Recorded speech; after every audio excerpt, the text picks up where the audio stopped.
Bismillahirrahmanirrahim. Assalamualaikum warahmatullahi wabarakatuh. Alhamdulillahilladzi 'allamal Qur'an khalaqal insana wa 'allamahul bayan. Wassalatu wassalamu ala khairil anam Sayyidina wa habibina wa syafi'ina wa maulana Muhammadin wa ala alihi wa ashabihi wa ala manittaba'an nur alladzi unsila ma'ahu ila yaumil furqan, amma ba'du. Jamaah maghrib yang semoga dirahmati, dimuliakan oleh Allah Subhanahu wa taala. Alhamdulillah, segala puji tentunya hanyalah miliknya Allah Subhanahu wa taala semata-mata. Hanya kepadanya kita semua beribadah dan hanya kepadanya kita semua beristighfar, meminta kekuatan untuk beribadah kepadanya. Salawat dan salam semoga tercurah kepada kekasih kita Rasulullah Muhammad sallallahu alaihi wasallam, begitu pula kepada keluarga, para sahabat dan juga pengikutnya yang senantiasa istiqamah menghidupkan sunnah Nabi sallallahu alaihi wasallam. Jamaah yang semoga dirahmati, dimuliakan oleh Allah Subhanahu wa taala. Insyaallah pada kesempatan pengajian kita di malam hari ini kembali kita lanjutkan kajian tafsir.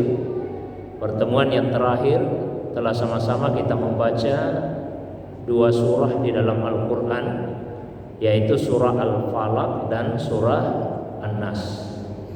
Insyaallah malam ini kita lanjutkan ke surah Al-Ikhlas,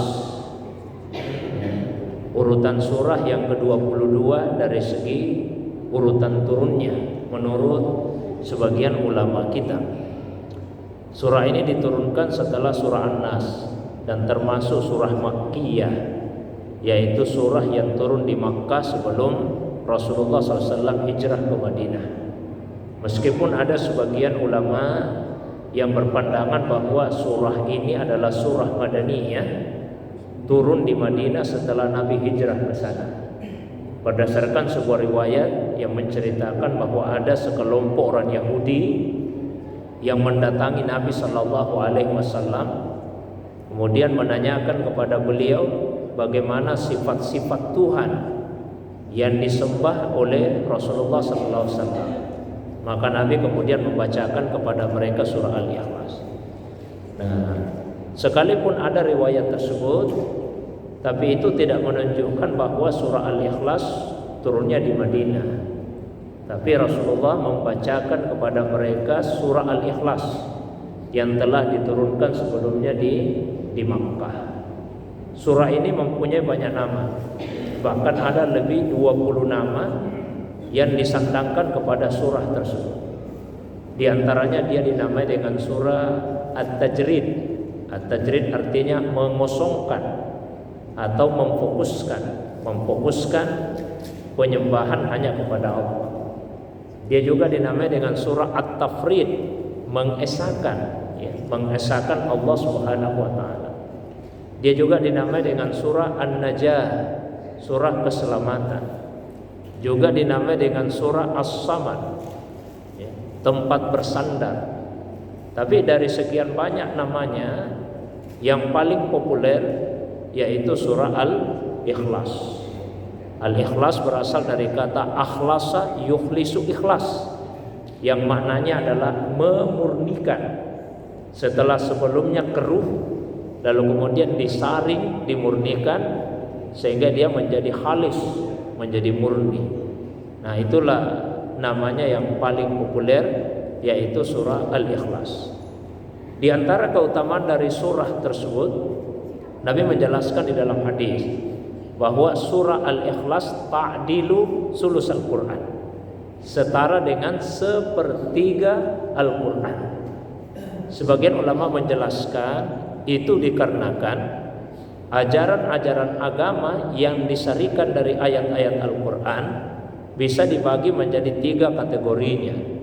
Yang pertama yaitu masalah akidah, kemudian yang kedua masalah syariah, dan yang ketiga akhlak. Nah, persoalan akidah itu tuntas dibahas di surah Al-Ikhlas ini, sehingga dia dipandang setara dengan sepertiga Al-Quran. Surah ini sering dibaca oleh Nabi Sallallahu Alaihi Wasallam. Kadang Nabi baca pada sholat maghrib, biasa Nabi baca pada sholat witir. Nabi juga sering membacanya pada salat sunnah, qobliyah subuh, dan pada salat-salat sunnah yang lainnya. Kemudian juga pernah ada sahabat yang setiap kali mengimami salat, beliau selalu membaca surah Al-Ikhlas setelah surah Al-Fatihah dan sebelum membaca surah yang lain. Setelah baca Fatihah, baca Al-Ikhlas dulu, baru baca surah yang lain. Di setiap rakaat begitu. Maka jamaahnya merasa keberatan dan meminta supaya tidak usah selalu dibaca surah Al-Ikhlas. Tapi kata sahabat tadi, terserah kalian. Kalau kalian tetap mau menjadikan saya sebagai imam, ya saya akan begitu modelnya. Kalau kalian tidak suka, tunjuk saja orang lain sebagai imam. Tapi mereka tetap mengharapkan agar beliau jadi imam karena suaranya yang bagus. Lalu mereka melaporkan kepada Nabi Sallallahu Alaihi Wasallam. Nabi kemudian bertanya, apa betul beliau selalu melakukan seperti itu? Dia katakan, benar ya Rasulullah. Nabi tanya alasannya. Maka sahabat tadi menjawab, saya sangat cinta kepada surah ini. Nah, mendengarkan jawaban tersebut, Nabi kemudian bersabda, cintamu kepada surah Al-Ikhlas yang akan mengantarkanmu masuk ke dalam surga. Cintamu kepada surah Al-Ikhlas yang akan mengantarkanmu masuk ke dalam surga. Ya, boleh jadi sekarang banyak juga yang sering membaca surah Al-Ikhlas di dalam salatnya, tapi bisa jadi dorongannya bukan karena cinta kepada surah ini atau karena memahami isinya, tapi karena pendeknya. Nah, kalau karena pendek tidak mengantarkan masuk ke dalam surga. Nah, ini sahabat mencintai karena betul-betul memahami isi dan kandungan dari surah tersebut. Baik, kita masuk kepada kandungan ayat per ayatnya. Surah ini terdiri dari 4 ayat. Di ayat yang pertama Allah SWT berfirman, Bismillahirrahmanirrahim, Qul huwallahu ahad. Katakanlah ya Muhammad, Allahumma salli sallim alaihi. Ini perintah di dalam ayat ini ditujukan kepada Nabi, maka secara otomatis kita semua umatnya juga tercakup di dalamnya. Nabi diperintah oleh Allah, kita semua juga diperintah untuk mengucapkan Huwa Allahu Ahad. Sebagian ulama memandang bahwa Huwa di dalam ayat tersebut namanya damirus sya'ni atau al-qissah atau al-hal. Ya, kalau dipahami seperti itu, kira-kira terjemahannya katakanlah bahwa keadaannya, urusannya atau perkaranya adalah Allah itu Ahad. Ya. Ada juga ulama yang memahami bahwa Huwa itu adalah mubtada, pokok kalimatnya, maka Allah itu khabarnya, predikatnya.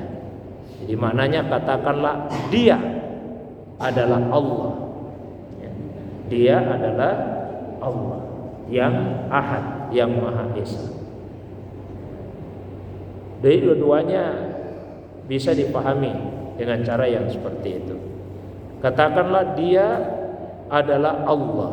Allah itu ismuz zat, nama Allah. Bahkan sebagian ulama berpendapat itulah nama Allah yang teragung. Jadi semua nama Allah itu adalah nama-nama yang indah, bahkan nama-nama yang terindah yang disebut dengan Al-Asmaul Husna. Tapi dari sekian banyak nama Allah, ada yang dinamakan dengan Al-Ismul A'zam, nama yang teragung. Rasulullah SAW dalam hadis menjelaskan, barang siapa yang berdoa kepada Allah dengan menggunakan namanya yang teragung, maka apa yang dia minta Allah akan ijabah. Hanya saja nama yang teragung itu bersifat rahasia, sehingga ulama beragam pandangannya yang mana itu yang dimaksud dengan al-ismul a'zam, nama yang teragung.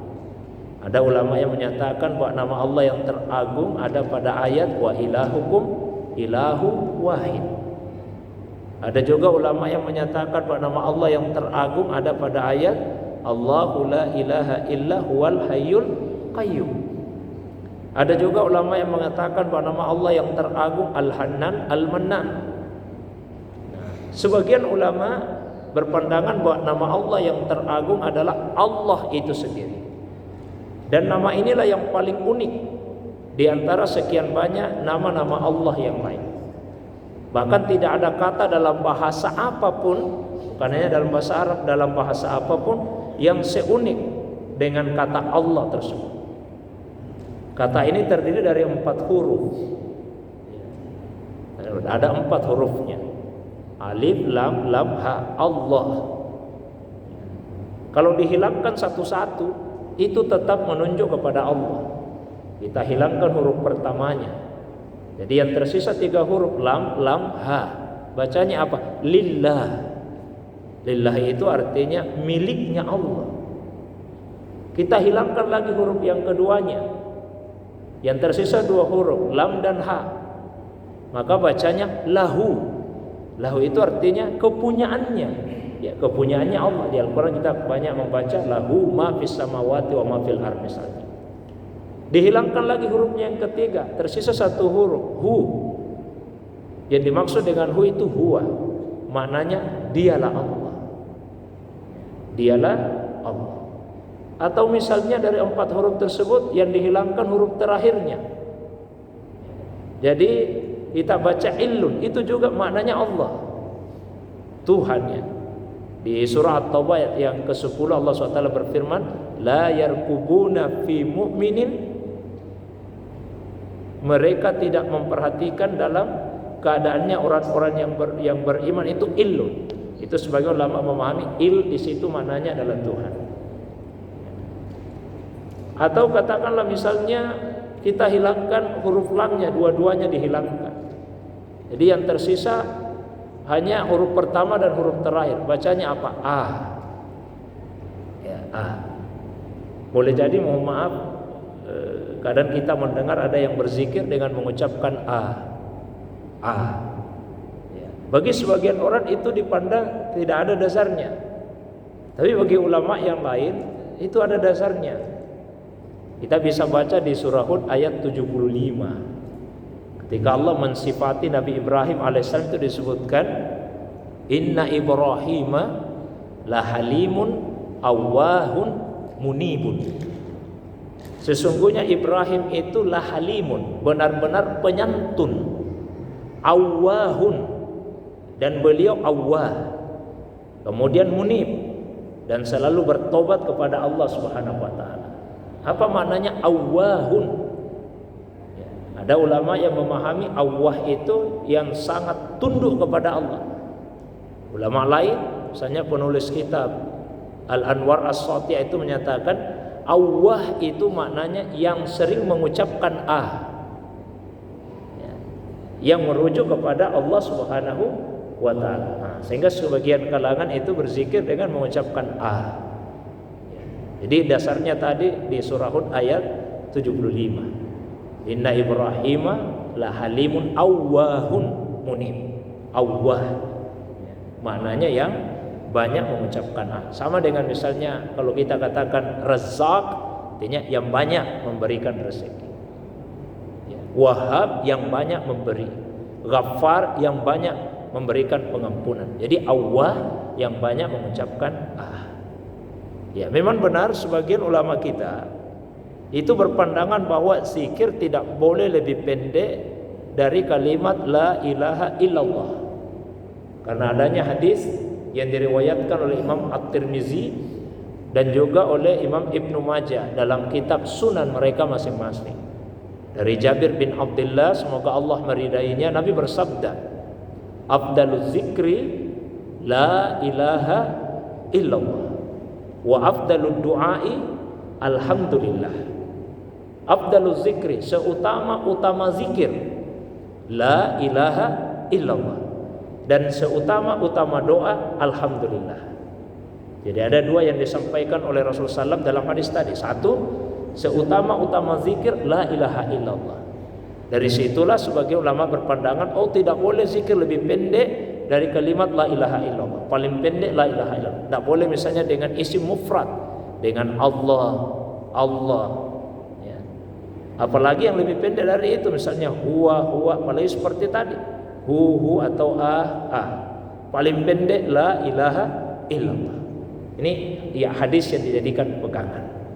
Namun ulama lain mengatakan bahwa maknanya bukan seperti itu. Yang dimaksud dengan seutama-utama zikir adalah maknanya, bukan lafalnya. Jadi zikir itu yang paling utama, yang mengandung makna mengesahkan Allah Subhanahu wa ta'ala. Sebagaimana seutama-utama doa alhamdulillah. Nah, kenapa seperti itu?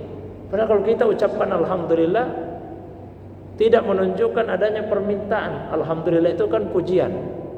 Alhamdulillah, segala puji miliknya Allah. Tapi Nabi nyatakan dalam hadis tadi, seutama-utama doa alhamdulillah. Mengapa seperti itu? Karena Allah telah menjanjikan, la in syakartum la azidannakum. Jika kalian benar-benar bersyukur, saya pasti benar-benar akan menambah nikmatku. Jadi kalau orang mengucapkan alhamdulillah, dia bersyukur kepada Allah, maka secara tidak langsung sebetulnya dia telah meminta kepada Allah agar Allah menambah nikmat kepadanya. Karena Allah janji, siapa yang bersyukur Allah akan tambah nikmatnya. Jadi begitu kita ucapkan alhamdulillah, ya, maka Allah akan menambahkan nikmat kepada yang mengucapkan kalimat tersebut. Nah, itulah makna dari hadis riwayat At-Tirmizi dan Ibnu Majah dari Jabir bin Abdullah yang menyebutkan seutama-utama zikir la ilaha illallah, seutama-utama doa alhamdulillah. Yang ingin saya sampaikan, jika misalnya ada di antara kita yang mengikuti pendapat ulama bahwa zikir yang paling pendek yaitu la ilaha illallah, silahkan kita baca kalimat tersebut. Tapi jangan kita mudah menyalahkan jika misalnya ada yang berzikir hanya dengan mengucapkan isim mufrad Allah, Allah. Apalagi ada ayat-ayat Al-Quran yang menunjukkan itu. Misalnya Allah itu kan namanya Tuhan. Di surah Al-Muzammil Allah memerintahkan wazkur isma rabbik, dan sebutlah nama Tuhanmu. Itu di surah Al-Muzammil. Dan sebutlah nama Tuhanmu.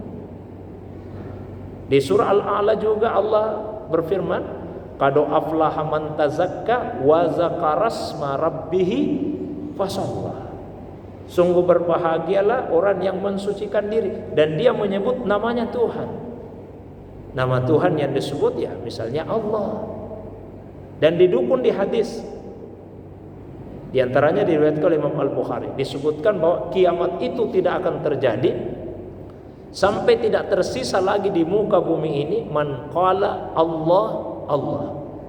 Sampai tidak tersisa lagi di muka bumi yang mengucapkan Allah Allah. Artinya sebelumnya itu ada yang mengucapkan.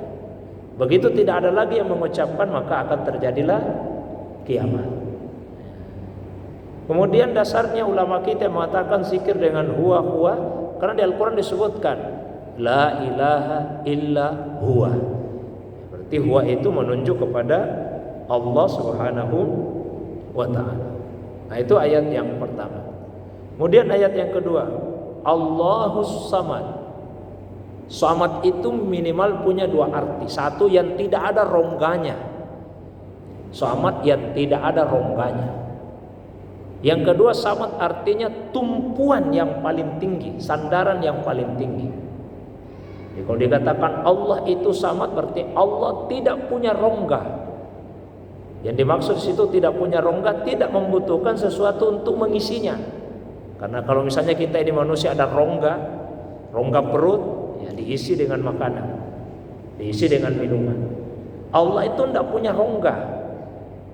Yang dimaksud tidak membutuhkan selain dirinya. Terus sama juga maknanya tumpuan yang paling terakhir, tumpuan yang tertinggi,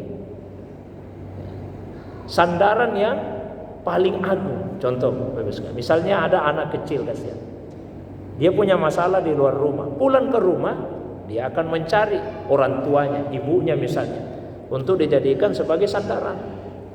Ibunya tidak bisa menyelesaikan masalah anaknya, mungkin dia mengadu ke suaminya. Tidak bisa juga mengadu kepada yang begitu seterusnya. Nah, pada ujungnya sandaran yang terakhir itu adalah Allah Subhanahu wa Ta'ala. Itulah makna as-samad. Tidak punya rongga atau sandaran yang paling terakhir. Lam yalid wa lam yulad. Allah itu tidak melahirkan dan tidak dilahirkan. Ini adalah penjelasan dari kata ahad yang terdapat di ayat yang pertama. Allah Subhanahu wa Ta'ala sering mensifati dirinya ahad dan juga mensifati dirinya wahid. Di antara penjelasan ulama kita tentang perbedaan ahad dengan wahid, kalau wahid itu la yata'addad, tidak berbilang. Kalau dikatakan misalnya wa ilahukum ilahu wahid, Tuhan kalian adalah Tuhan yang wahid, berarti Tuhan yang tidak berbilang, tidak ada sekutunya. Tapi kalau dikatakan ahad, maka maknanya adalah la yatajazza. Allah itu tidak tersusun dari beberapa bagian. Saya ulangi, kalau wahid la yata'addad, tidak berbilang. Kalau ahad la yatajazza, tidak tersusun dari beberapa bagian. Dalam arti Allah tidak berasal dari sesuatu yang lain. Dia bukan sesuatu yang terpisah dari yang lain, dan tidak ada juga sesuatu yang terpisah dari Allah SWT. Itulah yang dimaksud lam yalid wa lam yulad. Allah tidak melahirkan. Artinya tidak ada makhluk yang kemudian muncul dari zatnya Allah, terpisah dari zatnya Allah. Walam yulad, dan Allah itu bukan zat yang terpisah dari sesuatu yang lainnya. Ayat yang terakhir, walam yakullahu kufuwan ahad. Tidak ada sesuatu yang setara dengannya. Ada 3 cara membaca kata kufuwan dalam ayat tadi. Cara bacanya yang paling populer kufuwan, tapi dia juga bisa dibaca dengan kufuan, bisa juga dibaca dengan kuf'an. Tiga-tiganya mutawatir. Boleh dibaca kufuwan, boleh dibaca kufuan, boleh dibaca dengan kuf'an, yang berarti la masilalah, tidak ada yang semisal dengan Allah Subhanahu wa Ta'ala. Maknanya senada dengan firman Allah Subhanahu wa Ta'ala yang berbunyi laisa kamitslihi syai' wa huwas samiul basir. Tidak ada sesuatu yang setara dengan Allah Subhanahu wa Ta'ala, dan dialah yang maha mendengar dan maha melihat. Sehingga bahasa para ulama kita, kullu ma khatara ala balika fahuwa bi khilafi. Semua yang terlintas di dalam benak, maka Allah berbeda dengan itu. Jadi kalau masih ada yang terlintas di dalam benak kita, kalau masih ada yang terlintas di dalam benak kita, maka Allah SWT tidak seperti itu. Karena Allah itu tidak bisa dijangkau oleh akal kita. Zatnya Allah SWT tidak bisa dijangkau oleh akal kita. Jamaah yang dimuliakan SWT. Jadi sekali lagi surah Al-Ikhlas ini fokusnya adalah pada persoalan akidah. Dan akidah itu yang menjadi dasar. Syariat yang kita lakukan menjadi tidak ada nilainya jika tidak dibangun di atas dasar akidah yang benar.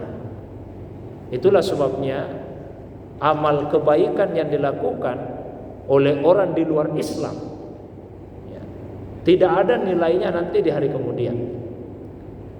Mereka akan mendapatkan balasan di dunia. Ada orang di luar Islam, Pak, baik hubungannya dengan sesama, ya dia akan mendapatkan balasannya di dunia. Tapi di akhirat tidak ada nilainya, karena tidak dibangun di atas dasar akidah yang benar, tidak dibangun di atas iman yang benar. Allah telah menegaskan dalam Al-Quran, man amila salihan min dzakarin aw unsa wa huwa mu'min. Barang siapa yang melakukan amal saleh, baik dia laki-laki atau dia perempuan, wa huwa mu'min, asal dia orang yang beriman. Itu syaratnya. Falanuhyiyannahu hayatan thayyibah. Kami akan menjadikan hidupnya di dunia menjadi hidup yang baik, yang berkualitas. Walanajziyannahum ajrahum bi ahsani ma kanu ya'malun.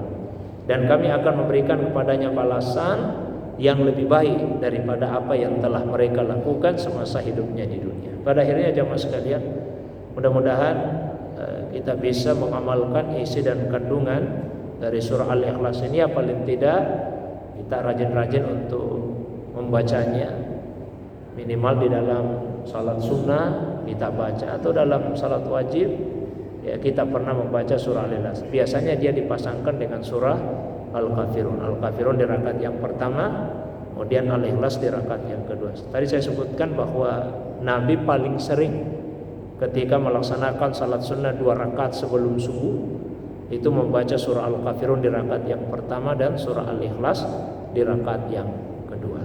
Mungkin itu pengantar yang bisa sampaikan lanjutan dari kajian tafsir kita malam hari ini. Seperti biasa, kalau ada yang ingin didiskusikan, baik yang berkaitan dengan pembahasan atau masalah agama yang lain di luar dari apa yang saya sampaikan, saya persilakan pada jamaah sekalian.